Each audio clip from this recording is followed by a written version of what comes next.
Qizlar, bugun sizlar bilan idealniy ertalabki skincare routine, ya'ni yuz parvarishini o'zim ishlatadigan mahsulotlar bilan birga qilamiz. Yuzimni shu penka bilan yuvaman. Bu quritmaydi. Mana.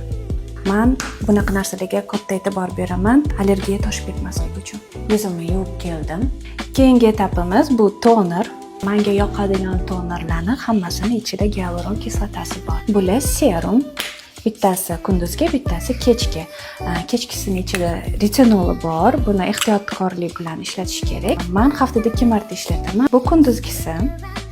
Ichida pantenoli bor. Yuzimizni chuqur namlantiradi va terimizni tiklaydi. Qizlar, bu qismini unutmaymiz.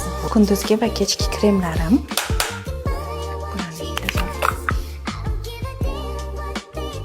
SPF. Hozir aynan shunaqa upakovkalar trendga chiqdi. Bu SPF ni qaranglar. Oldindagi SPF larga o'xshab, yuzingizni oppoq qilib qo'ymasdan, taningiz rangiga moslashib ketadi. Va qaranglar, shuncha vaqtdan keyin yuzim yartillab ketdi. Hozirgi qo'l kremlar ham juda ham rivojlanib ketdi. Buni hidi cherry, ya'ni olchani hidi keladi. Bu Hodovaya lineyka Modeli brendi Buyuk Britaniyaning mahsuloti.